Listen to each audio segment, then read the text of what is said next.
Hey everyone, I'm Tatiana, and this is part 2 of my 4-part video training series on Amazon FBA for beginners. So today's video is all about product research. We're going to dive deep into how to find viable products to sell on Amazon. The majority of this video is going to be screen share, so I'm going to get behind my computer and I'm going to show you exactly what I do. Now, having said that, a little disclaimer here, this is just me showing you what I do. By no means am I saying this is the best way to do things or that you should do things this way. I'm just sharing with you what works for me, and I hope that it helps you. All right, welcome everyone. So we're going to start our product research on Amazon, of course, because we need to see what are people buying on Amazon? That's the whole point of doing private labeling, is we're not inventing something new. We're going and we're looking at the data. We're seeing what products already sell well on Amazon, and we are going to create similar products, but we're going to improve those products with time. And so we're not going to invent something new. So we're trying to minimize our risks. And so the first thing you have to decide is which marketplace you wish to sell on. Are you going to sell on Amazon.com in the USA? Are you going to sell in the UK, in Germany? It's up to you. You can decide. It's a personal decision. Most people will sell on Amazon in the US because it is the largest marketplace out of all of them. The runners-up are UK and Germany, so if you live in those countries, then you may wish to sell on those platforms first, just because it's easier if you already live there to get signed up. Otherwise, you may wish to sell in the US. So you choose where you want to sell, and that's where you're going to be doing your product research. So in this case, we're going to be doing the research on Amazon.com because we're going to be selling in the US. And then what you would do is you would now have to kind of find some products, so you can pick a random product and you can start to do your product research manually. And so manually is the way that people used to do it, the way that I did it when I was first starting. And I'm going to show you what that looks like. And then I'm going to present to you an alternative option where you can leverage a tool to help you do product research to make things a lot easier, to find more niche products, and to just make the product research a faster process, because it can be quite time consuming. So I'm just going to give you an example. The other day I was buying a suitcase cover. So you may start by just looking around the house at some items that you have or something that's piquing your curiosity and type it into the Amazon, and that's how you kind of start this searching. And I might choose a product here. Let's just say this item here. And my goal with this is I'm going to look for the BSR. The BSR stands for Best Sellers Rank. And I'm going to find that right here, Best Sellers Rank, so it's going to be under product information. And you're looking for the main category's bestseller rank, not the subcategories. So you can see here suitcases would be a subcategory. This is a main category. And so what I'm going to do is I'm going to use, there's a free Amazon sales estimator brought to you by Jungle Scout. I'll link that for you guys so you can check it out. And all you would do is you would input the BSR, identify the marketplace you're selling, and then also identify the category. So in this case, it would be clothing, shoes, and jewelry. And what that's going to do is it's going to help you get an idea of how many monthly sales that product does. And you're going to be able to see whether it's a high number or a low number, in this case, not very much. So it seems like this product does not sell all that well, and may not be something that would be very attractive to me. I'm looking for a product that sells quite well. So this would kind of be the manual process. And so you would go one product at a time and you would look at the BSR range and you would try and identify which products are selling well. And then it would be quite a time-consuming process. So people don't really do that these days. People use tools, and you may have heard of Jungle Scout or Helium 10. These are two of the most popular tools, and I recommend both of them. Both of them are great. They're wonderful. It's really a personal preference which one you want to use. Jungle Scout I find to be a bit more user-friendly, and Helium 10, the way that people compare it sometimes is that Helium 10 is like people who like to use Androids, and people who like to use Apple products, iPhones, would be Jungle Scout. So Jungle Scout is kind of more like the iPhone user. Helium 10 is more like the Android user. And so in this example, I'm going to share with you Jungle Scout because I like to use that one. And so this is what your Jungle Scout dashboard would look like. And the way we start our product research is through the product database. So they really make things a lot easier for us, because what we can do is, instead of looking through each product category one by one, we can filter things so that we don't have to go through hundreds of thousands of pages on Amazon. And so it saves us a lot of time. So we're going to first select which categories we want to sell in. Now, I would encourage you to start thinking about what are your passions, what are your hobbies, what interests you, because chances are that you could find a product within that niche. So if you love fitness, then great, look for products in the fitness category. If you're passionate about something, you're just going to be more excited to work on it, right? So if you have a passion for working out, then if you're selling a resistance band on Amazon, you're probably going to be more excited to create marketing materials for it, and it's just going to be more fun for you to work on the business.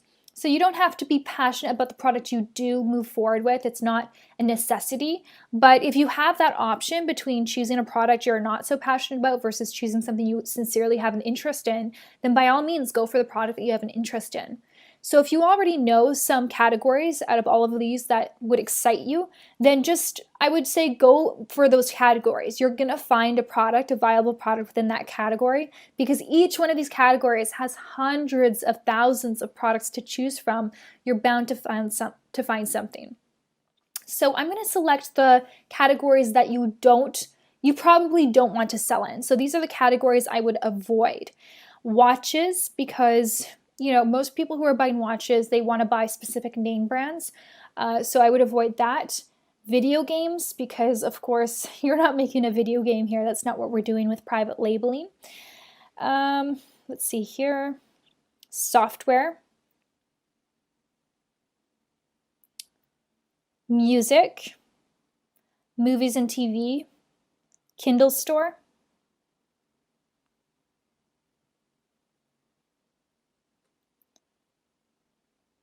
Computers and accessories I would probably remove.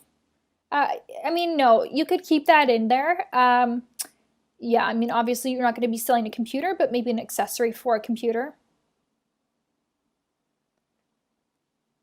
Camera and photo, CDs and vinyl, books,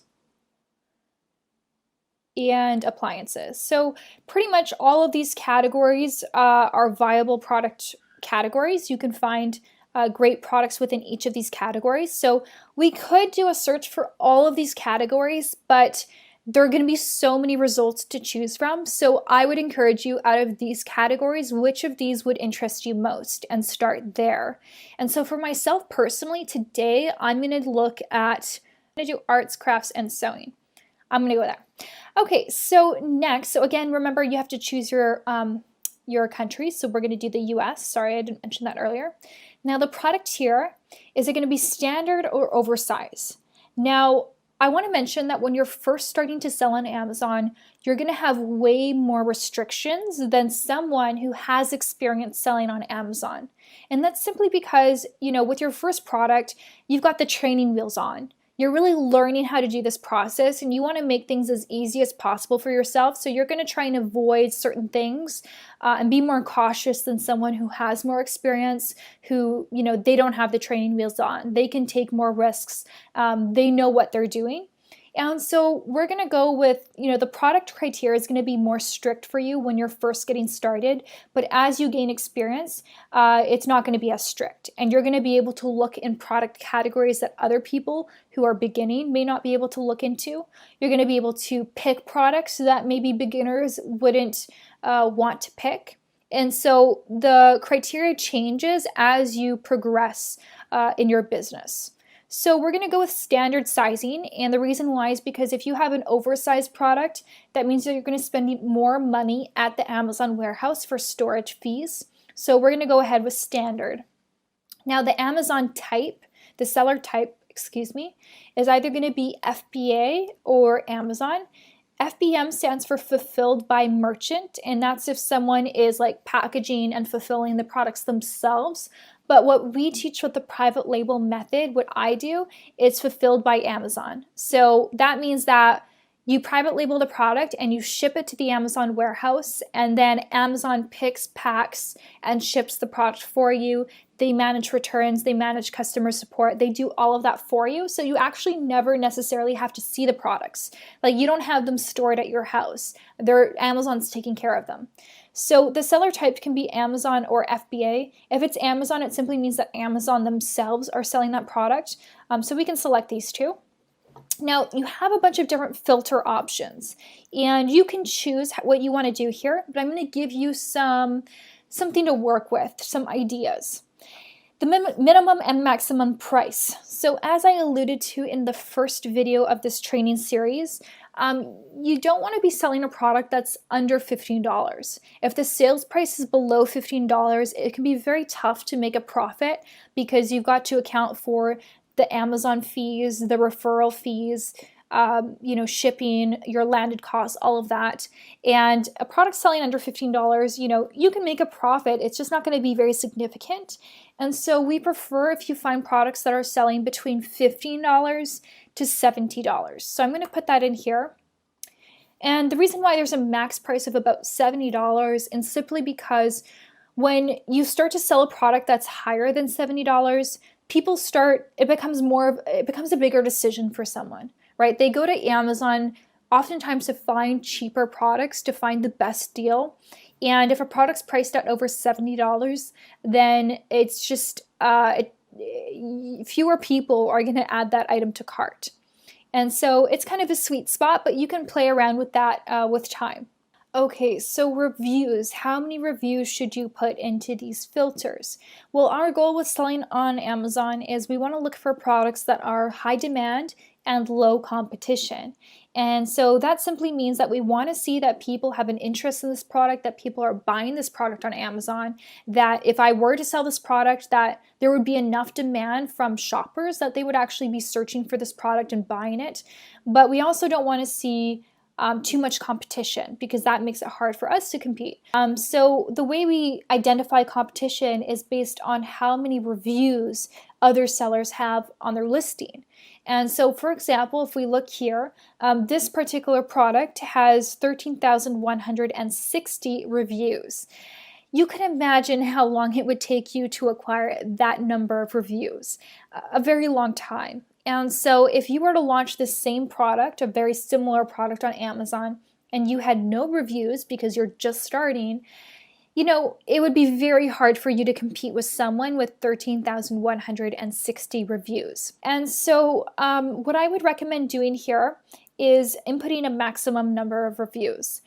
You can put 50 reviews here, and that just means that you're really looking for products that have low competition, but it will limit your search results. You're going to have fewer results. If you want to start this way, that's great, but if you find that you don't have many results, you can increase that to 500 or even 100, 200, because that just means that there's going to be more competition, but you're going to have more results that show up. So I'm going to put it for 500 for right now. So minimum sales is how many monthly sales they are doing. So how many orders are they moving per month?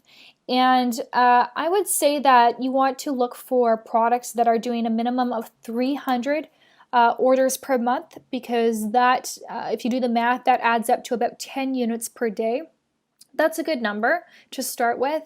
Anything less, if they're doing like 5 units per day or 3 units per day, it's not very significant. So you want to look for a category that has quite a bit of traction. So 300 per day is a good number. So you can obviously add more filters here, but I would say these are the basic ones. Minimum and maximum weight. You could put that in there, like if you don't want something that's too heavy, because the heavier the product, the more it's going to cost you to ship the item. So you could say you don't want anything that's above like 2.5 pounds. And there are some other things that you could input here. For myself, I'm going to leave this blank. The only other thing that I'm going to insert here is maximum rating. So the rating is how well do customers rate your product on Amazon. And if we look here, This product here is rated 4.7 out of 5. So it's rated very well. Actually, all of these products are rated very well. This one's 5 out of 5. So they've done a really great job. And what we want to do is we don't want to go into a category where everyone's like doing so well. So we don't want to go into a category where every product is listed as rated 5 stars, because that means that we don't really have anything to improve upon. All the other sellers are doing really well. Customers are very happy. We want to look for products that have high demand, but that need improvement.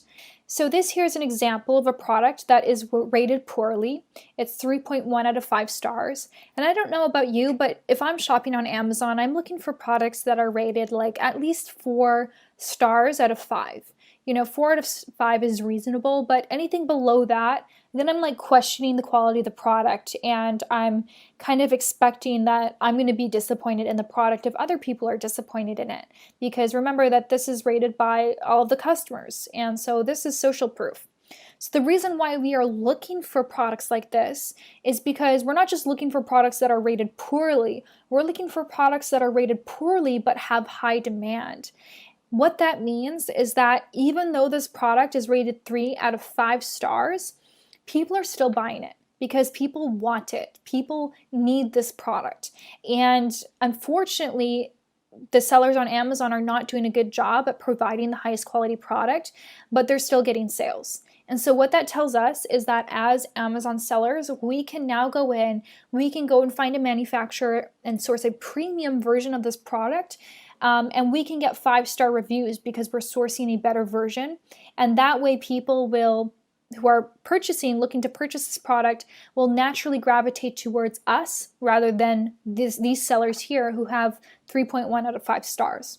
So that's what we're doing here when we input 3.7. So the reason we put 3.7 because on Amazon it looks like 3.5 stars. So that's what I would input. I wouldn't put a minimum rating because even if a product has 1 star but it has a lot of demand, that's great. Fine, no problem. You don't have to put this, but it's just going to help you find better product opportunities because you're not just looking at products that have demand, but you're looking at products where there's room for improvement. So other than that, the rest of the stuff isn't as important. You don't necessarily have to include keywords or exclude. Excluding top brands simply means that if there are big brand names, then you wouldn't want them to show up in the results. And there's a reason for that. The reason is because people like, know, and trust the big brand names. Big brand names spend hundreds of thousands, if not millions of dollars on their marketing. And so if you're competing up against with one of those big brand names, you're just not going to win. So for example, Huggies is a really big brand name for babies. And if you're selling a product very much like theirs, it's hard to compete with them. So you may want to exclude top brand names, but I wouldn't for right now. We're just trying to keep things a bit more broad. So you can go ahead and search that and using the Jungle Scout database. And so now we are seeing 80 results. So from all of this selection here, because I've used the filters, we are now seeing 80 results. So that's good. So that means I don't have to sift through hundreds of Amazon pages to look for products that meet this criteria. I can just have Jungle Scout do the work for us. Now what I'm going to do is I'm going to go through these, and if there's anything that's piquing my attention, I'm going to put it in the spreadsheet so that I can later do further analysis on that product. This looks like some type of paint. I mean, they're doing pretty good with $39,000 a month. So yeah, I am quite interested in this. And then if you don't want to create a spreadsheet, like a separate spreadsheet, you can actually use Jungle Scout. Jungle Scout has this feature for you. Let me see where we can do that. Where you can just say here, add product to your product tracker. So let's create a new group. We'll call it, we're going to call it the arts group. So this would be like instead of using a spreadsheet, which actually I would recommend. It's just easier to keep it all in one place. Okay, so here we have some sort of portable sewing machine. That looks kind of interesting. I wonder how heavy it is though, but it is selling at a good price, $59.99. I like to see products that are selling at a higher price because that often means that there's going to be more of a profit margin for me. You can see here that they're kind of estimating the profit. So here they're saying that your profit would be around $42, which sounds pretty great. So yeah, I definitely am more interested in this product. I would like to investigate it further. So I'm just going to add it to my product tracker in the arts category. We can see here another sewing machine. Okay. So this seems to be like another kind of sewing machine, except it's a different version. It's a handheld sewing machine. And they're doing pretty well as well. You know, $14,000 a month in revenue, only 187 reviews. They're making about a $14 profit margin.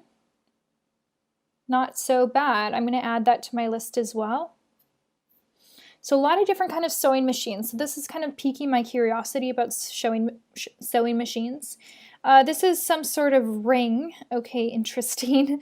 I wouldn't sell a ring because there's going to be different sizes and you're not going to sell every size possible. So you would have to kind of pick one size and it can just get complex. You want to avoid picking products with variations. A variation means that like there's different colors, different sizes, different patterns. And it just means that it's going to cost you more in inventory and it's going to be more complex for you as a brand new seller. So it's better to just pick a simple product, something that's like there's only one. You're not selling multiple items. So this I would not be interested in selling. Okay, what's this? So this is some sort of vinyl. Wow, they're doing really well. Let's add this. So I'm not really going into too much research here. I'm just like picking products that I'm interested in discovering more, and we're going to go through those in detail a little bit more after. So I'm just going to go ahead and go through all of these results and then continue to pick my products. If I don't find enough products that I'm interested in or viable products, then what I would do is I would select other categories. So for example, let's say I'm also interested in baby. Well, right now I have 80 results. So with the same exact filters, but adding another category, now how many products I have are 165 to choose from. So you could then, select from more categories if you're struggling to find products, or you could, change your filters a bit more. All right, so we are here in the product tracker, and this is where we track the products that we want to further investigate. So I'm going to start with this one here. This is quite interesting, the handheld sewing machine. So I'm going to open it on Amazon. As we can see here, this is the listing. So what I want to do is I want to find the main keyword for this product. The main keyword is just what customers are searching for on the Amazon search engine. So, you are a customer, what would you search for if you were looking for this product? Chances are you're not going to be searching for cordless, portable, electric sewing machine. You're just going to be searching for handheld sewing machine. So that would be the main keyword. So I'm going to paste this here, without the brand name, that's their brand name. And I'm going to select all departments instead of just selecting one department. And this is going to help me further investigate the product as a category rather than the individual product. So for this, I'm going to click on the Jungle Scout Chrome extension. And it's going to pull up a lot of data. It's going to do a lot of math for me. So if you're anything like myself, I'm a bit mathematically challenged, this is super helpful. And so what I'm going to do here is I'm just going to start looking at the numbers to get a better idea of what this category offers. So monthly sales, we want to see that the numbers above 300. These are the average monthly sales. Remember that we want to see that on average people are selling more than 10 units per day. And so it's good. We're seeing a good amount here. The opportunity score, it's good information to have, but I wouldn't depend on it. I find that sometimes it can be misleading. What we really want to look at here are like the top 10 listings, and we want to see the information about it. Now, we want to be careful because even though we typed in handheld sewing machine, you can see here that some of the search results are not handheld sewing machine. These are full-size sewing machines. So we want to remove these from the search results because they are skewing the results. So we are only looking for products that are similar to the product that we chose in the product tracker. So in this case, I would remove this because it's not fitting the results. This is like a different kind of sewing machine, but it's not what I'm looking for. Same with this. So as you can see, as I remove this, it changes the numbers here. This looks about right. Yep, those look accurate. Yep. All of this looks about the same. Great, so we're getting a better idea now once we remove the products that are not meeting the description.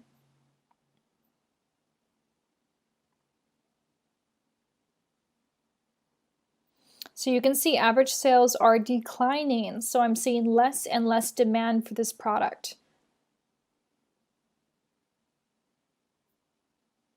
All right, so the rest of these, this one too. Okay, so the rest of these are handheld sewing machines, so the data is going to be more accurate. So what we are looking for here is, first and foremost, we want to see that within the top 10 sellers, we want to see that, the top 10, there are a few listings that have under 500 reviews. If they all have like 500 plus reviews, that means there's a lot of competition. It's going to be very hard for us to compete with them. So we're looking for sellers who have fewer than 500 reviews but are still doing well. So in this case, we can see here that this one's got 236 and they're doing roughly $54,000 per month in revenue. 106 doing 14,000, 46 doing 14,000. So we are seeing that there are some here that have quite a large number of reviews, but we're also seeing some that have way fewer. And so this is looking more promising, right? 97 reviews and they're doing $18,000 a month. So in fact, they're doing better than this listing here who has 1,500 reviews doing around $14,000 a month. So we're looking to make sure that there's no monopoly. Sometimes we can see that there is one listing that gets almost all of the sales. So this listing is the main competitor, and most people who buy this product buy from this seller.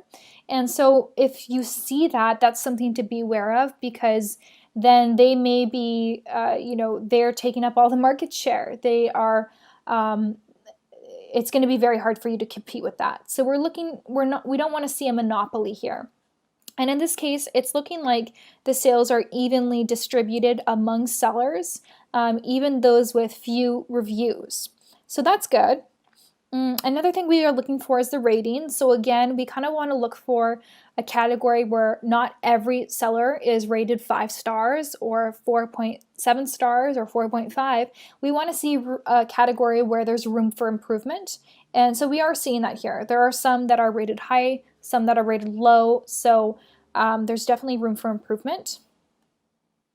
We're also looking to see if there's any big brand names. Again, we want to avoid any really large brand names that may be making it much harder for us to compete. In this case, I'm not sure, this may be a big brand name. I'm not familiar with handheld sewing machines, but the way I could find out is I could copy the brand name and I could paste it into Google to learn more, or I could click here on the brand, see what they're selling.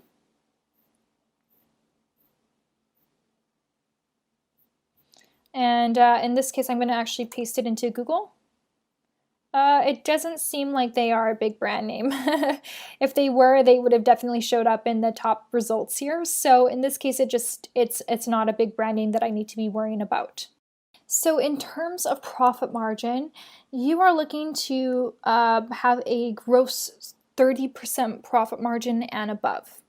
And you could get by with a 25% profit margin, but it's really going to help you to have at least 30% because you have to account for marketing expenses, promotions. There are going to be costs that are, especially when you're first building your brand and starting to sell your product for the first time, there are more expenses. So you want to try and aim for a 30% plus profit margin.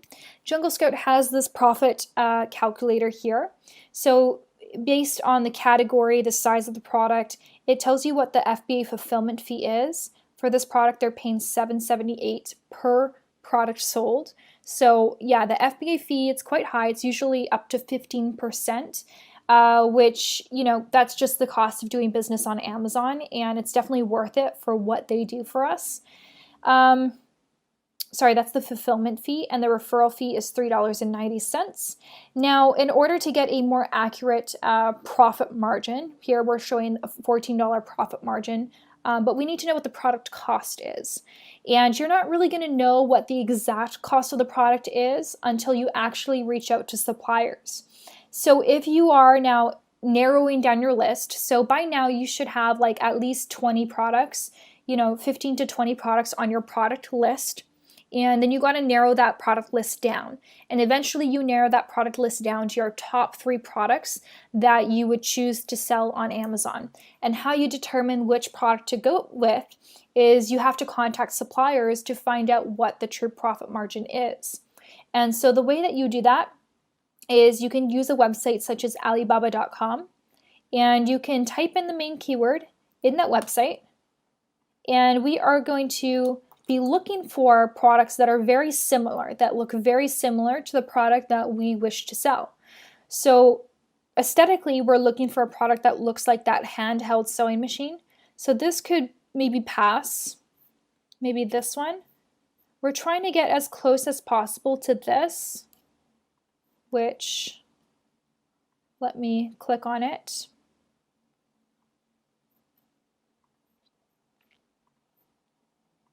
So that's what it looks like. They actually don't even have their logo on it or anything.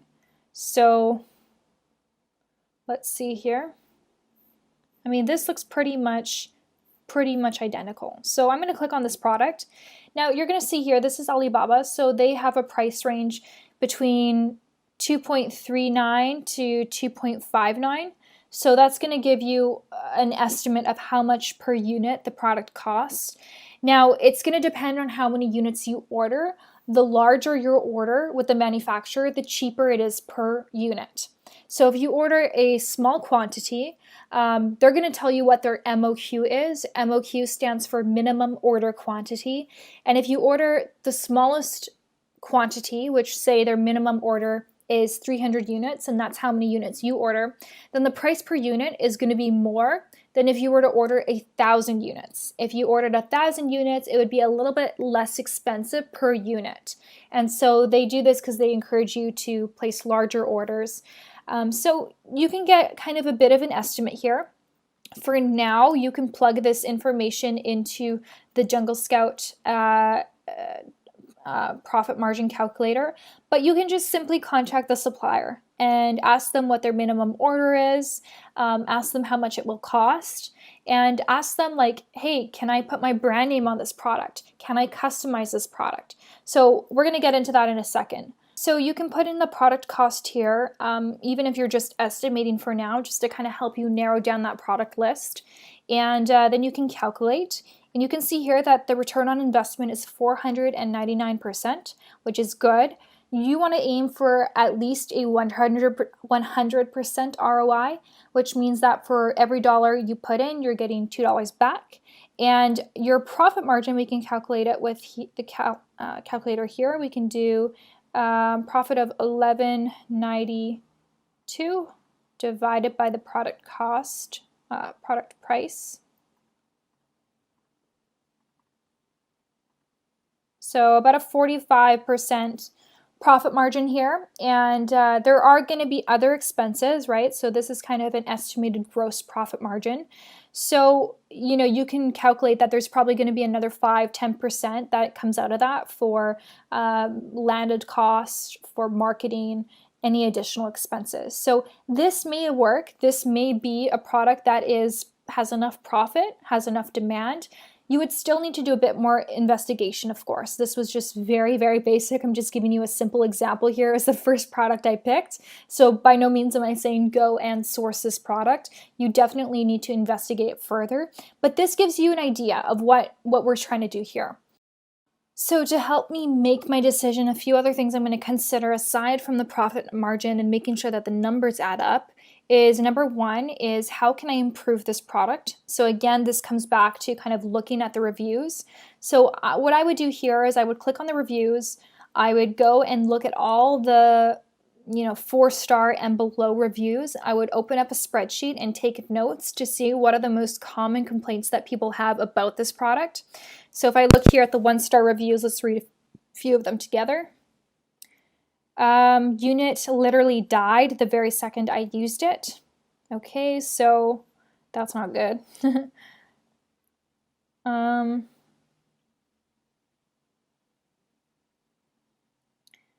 Okay, so just really low quality.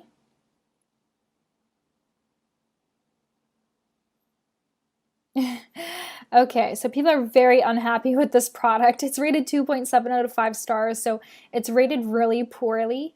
So we could definitely make some improvements. Now, the way that we do this, so once I have read the feedback from existing customers, what I'm going to do is I'm going to take some notes and I'm going to contact suppliers on Alibaba. And I'm going to let them know, hey, like this is the feedback from customers. I want to make these improvements to the product. Can you do that? And you don't want to make too many improvements. You want to identify what are the most important things that I could do to really improve the quality of this product. For this product, like obviously quality is an issue, so naturally you're going to be looking for a supplier that is higher quality, so it may cost you more per unit to find that supplier. You contact the supplier and you ask them, can you make these modifications? And if so, how much is it going to cost me to do that? Because remember that they're not just going to do it for free, they're going to charge you for it. So usually it's not going to cost much. It's going to be maybe a few pennies, maybe a couple dollars. It really depends on what the modifications are. But your goal is to do maybe 1 or 2 things that can make a significant impact and create for it an overall better customer experience. So that when people buy this product, they are willing and happy to leave you a 5-star review because you delivered. You promised a product and you delivered on that promise. And so that's what our goal is. So if you find that a product, there's not much that you can do to improve it, or you lack ideas, maybe the suppliers are unable to improve it, or it would cost you too much to make those modifications, then that's something that I would consider. Maybe that's not a good fit for you. Maybe there's another product that you could pick that may be a better option. So to reiterate the 5 most important elements of helping you find a product, number 1 is looking for a product that has high demand, low competition. So we are looking for products that people want to buy on Amazon, but we don't want to look for products that have too much competition, meaning too many reviews, which just makes it so much hard for us to compete with them. We're looking for products that have, about a 30% profit margin or higher. You can get away with 25%, but I would definitely aim for 30%. We are looking for products between $15 to $70 in price range. We are looking for products that can be improved, products that there's room for improvement, so that when we sell the same item on Amazon, we can differentiate ourselves and we can give the customer the best experience possible, which means for us better reviews and really being able to build a good brand. And finally, we want to be looking for private label potential. Is this a product that I can private label or is it not? And other products, it's very simple to find a manufacturer who already produces this product. You simply slap your brand name on it and you're good to go. Other products, you may have a much harder time finding manufacturers. Some products, they are patented, which you do have to be aware of. So you have to kind of make sure, do some patent research. I hope this video has been really helpful for you guys. If you have questions about product research, Jungle Scout, please feel free to ask me in the comment section below. Otherwise, I will see you in the next video. Bye-bye.